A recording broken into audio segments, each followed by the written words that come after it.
سلام دوستان، وقتتون بخیر باشه. بیاین با هم این موتیف خیلی زیبا و خیلی کاربردی رو ببافیم. دوستان بافتمون رو اینجوری شروع میکنیم. اول بافت یه دونه گره میزنیم، بعدش 5 تا زنجیره میبافیم.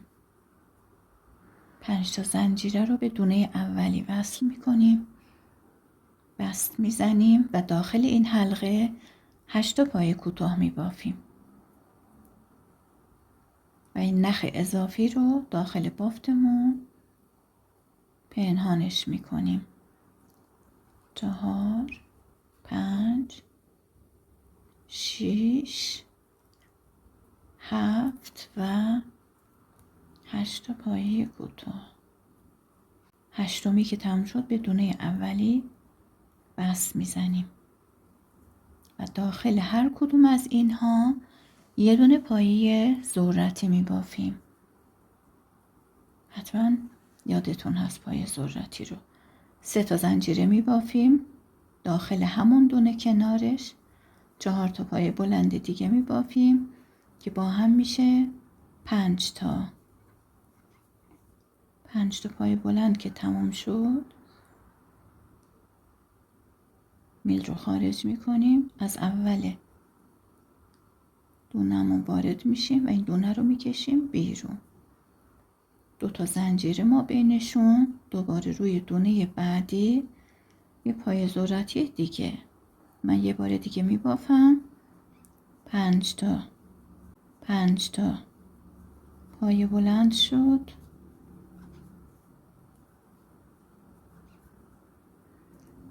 میل رو خارج کردم، از دونه اولی میل رو وارد میکنم، این دونه رو میکشم بیرون. تا آخر ردیف به این شکل 8 تا ذرتی خواهیم داشت روی هر کدوم از اینا. وسطشون هم 2 تا زنجیره میبافیم.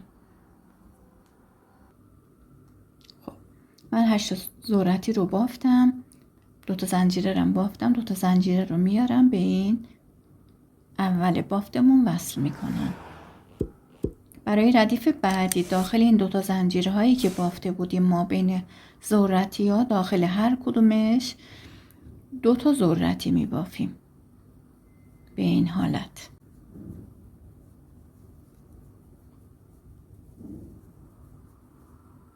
چهار و 5 تا. ببینید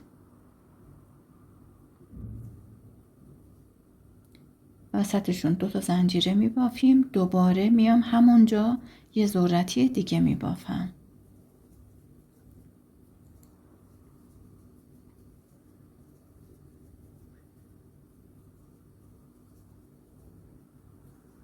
ببینید 5 تا پای بلند، یه ذرتی دیگه و 2 تا زنجیره.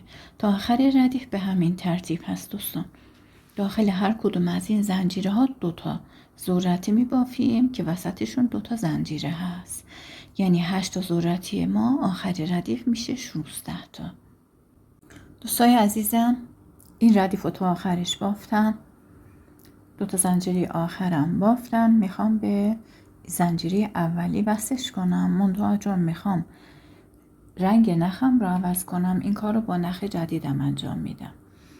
به این حالت این نخ رو میکشم و نخ قبلی دیگه نیاز نیست، میتونم کاتش کنم. همینجا یه پایه کوتاه میزنم و به بافتم ادامه میدم. 3 تا زنجیره و 2 تا پایه بلند کنارش میبافم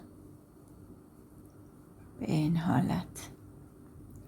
بعد از اون داخل این فضاها میخوام داخل هر کدوم 3 تا پایه بلند ببافم به این ترتیب که اینجا 1 2 3 داخل هر کدوم 3 تا پایه بلند میبافم که جمعا میشه 9 تا پایه بلند. بعد از این قسمت اینجا میشه یه گوشه بافت من، چون میخوام بافتم و الان دیگه مربع بکنم. اینجا باید یه گوشه داشته باشه. گوشش به این شکله که 3 تا پایه بلند، 3 تا زنجیره و 3 تا پایه بلند میبافم. دوباره 9 تا پایه بلند اینجا داخل 3 تا فضا و دوباره یه گوشه دیگه. پس هر گوشه میشه 3 پایه بلند، 3 زنجیره، 3 پایه بلند. من میبافم، یه قسمتشو میبافم و نشونتون میدم دوستان. ببینید دوستان، تا آخر ردیف همینجوری ادامه میدیم. پس گوشه های کارمون شد 3 پایه بلند، 3 زنجیره، 3 پایه بلند. بعد داخل این 3 تا فضا هر کدوم 3 تا پایه بلند که جمع میشه 9 تا پایه بلند. از اینجا تا اینجا دوباره این قسمت میشه گوشه کارمون. تا آخر ردیف میبافیم و آخر ردیف اینجا دوباره نشون میدم که چجوری این ردیف رو تموم میکنیم. خب این ردیف رو تا آخرش اومدم. الان میخوام مثل این 3 تا گوشه که 3 تا زنجیر بافتم، قراره که اینجا 3 تا زنجیر بافته بشه. منتها چون ردیف بعدی میخوام از وسط این 3 تا زنجیر دوباره شروع کنم، به جای 3 تا زنجیر یه زنجیر میبافم، یه دونه پایه متوسط این بالا میبافم، میشه 3 تا زنجیره من اینجا. از این وسط میخوام پایه بعدی رو شروع کنم. پایه بعدی رو اینجوری شروع میکنم، 3 تا زنجیره و 2 تا پایه بلند کنارش که میشه 3 تا پایه بلند من. وقتی این 3 تا تموم شد، روی هر کدوم از این پایه بلندایی که رج پیش بافتیم یه دونه پایه بلند میبافیم. به این حالت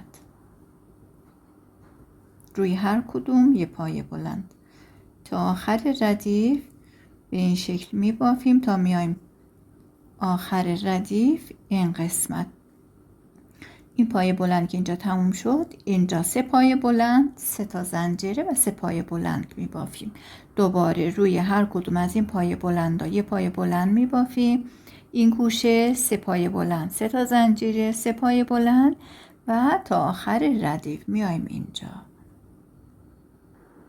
دوستان من این ردیف رو تا آخر بافتم، میخوام هم ببینید هم دوباره توضیح بدم. گوشه ها شد 3 تا پایه بلند، 3 زنجیره، 3 پایه بلند و وسط روی هر کدوم از این پایه بلند های ردیف قبلی پایه بلند.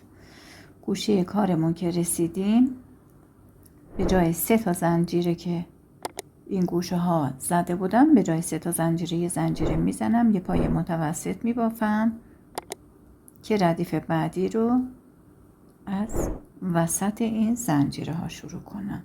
برای ردیف بعدی هم برای گوشه کار چی کار میکردیم؟ 3 تا پایه بلند، 3 زنجیره، 3 پایه بلند میبافتیم. اینجا 2 تا پایه بلند میبافیم، یعنی یک زنجیره های 3 تایی و یه دونه پایه بلند. دوباره روی اون یکی پایه بلند روی هر کدوم یه پایه بلند میبافیم. یعنی ردیف آخر کار خاصی نمی کنیم. روی هر کدوم از پایه های بلند یه پایه بلند می بافیم. روی گوشه هم که رسیدیم 2 تا پایه بلند، 3 تا زنجیره، 2 تا پایه بلند تا آخر ردیف. به این ترتیب میایم اینجا 2 تا پایه بلند رو بافتیم، 2 تا پایه بلندم دوباره می بافیم، 3 تا زنجیره و تمام.